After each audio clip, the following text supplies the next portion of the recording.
How to accomplish your goal of not using facial airbrushing even when you don't feel like it. In this video, I will share with you one of the best tips I know for maintaining your commitment to your Nofap goal even when you don't feel like it. In this video, I will discuss how you can stay committed to your Nofap goal even when you don't feel like it, even if you aren't feeling particularly motivated. There are a lot of people who struggle to achieve their objectives, but the reason for this is that they aren't employing the appropriate strategies. I will outline some of the most effective strategies I came across to assist you in maintaining your momentum and achieving your objectives. Therefore, make sure that you remain tuned in. When confronted with the unanticipated curves and turns that are a part of everyday life, it can be difficult to maintain a constant course of action.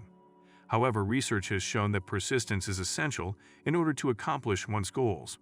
A survey with over 200 MBA students found that those who set weekly goals and monitored their progress had a much higher success rate than those who did not set weekly goals or monitor their progress.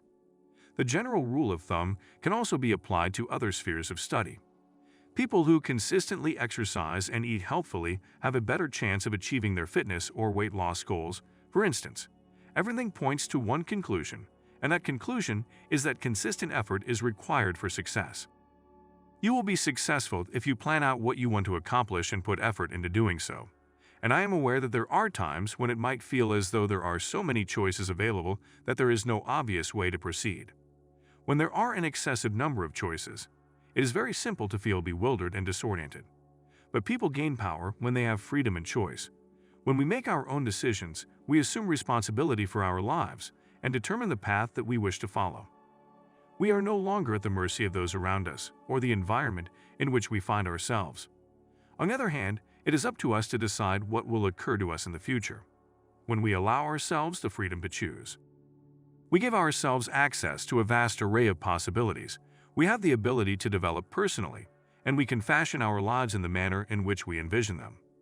Therefore, as a result of this, I am aware from personal experience that you have a choice, you have a choice, you have a choice. However, you have not signed the contract indicating that you are committed to the Nofap way of life. You haven't made that decision deep within yourself no matter what, and that's why you keep falling back into old habits. As a result, we are having a direct conversation about what it is like to be dedicated, as well as what it indicates to be dedicated or committed to the Nofap way of life. You see a lot of guys who have the same struggles over and over again, and you know that they only move a short distance before coming back to where they started, occurring over and over again. My answer is simple. You're not desperate enough. It sounds harsh. Please bear with me. Be honest. Goal setting requires motivation. It's easy to give up when you don't immediately succeed. Thus, it's crucial to know what you want to achieve and how. B. Even with careful planning, you may not follow through. That's dedication.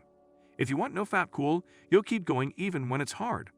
Assess your motivation if you're having trouble staying on track. If not, reconsider your priorities. Dedicated people can overcome any obstacle. The number of opportunities between deciding to relapse and actually doing so fascinates me. People who abstain from intercourse activity for too long usually relapse. Obviously, this is difficult if you pleasure daily. To succeed, move slowly and give yourself time to adjust. Start with a week without intercourse, then 2 and 3 weeks. After 4 weeks, self-pleasure should decrease, so you can gradually lengthen release intervals. You should be able to abstain for a while. Remember that success and achievement rates vary by person. There's no deadline. I hate that when you're tempted, there are so many chances to change your state and leave. You miss so many chances. I'm wondering why we don't take those chances, like someone's holding a gun to my head telling me to relapse. Nobody forces relapse. Why not? Addiction changes the brain. The rest involves you. Overcoming addiction is difficult. It's hard to break a good habit. Despite knowing it's unhealthy, this is why most Nofapers quit. They self-pleasure harms them, but they can't stop. They start well but succumb to temptation and revert to their old ways. Later, more studies show that excessive fapping can damage the brain. Fapping increases dopamine. Dopamine balances mood and drive, but too much can cause addiction and impulsivity. Dopamine also stimulates sex. As a result, frequent fapping may dull the brain's sensitivity to sexual pleasure. I believe that most guys have signed an unspoken undefined contract within themselves that states, I'm willing to be on Nofap until, and the until part basically means until there is an urge, so strong and powerful that I will not deal with it. I'll ignore it, as usual, right? After a good streak, you'll resist an urge. Gold Jacket Luke, a YouTuber, said we must bear our pain. Jesus carried the cross before crucifixion. As someone who has almost destroyed their life with adult movies, you must take care of your own pain on Nofap. Nofap's main goal is abstaining from intercourse activity for a set time. You'll feel hopeless at times, however this is only a temporary situation, and you'll get stronger as you push through withdrawal symptoms. You'll overcome your addiction and live a normal life. Don't quit because of short-term pain.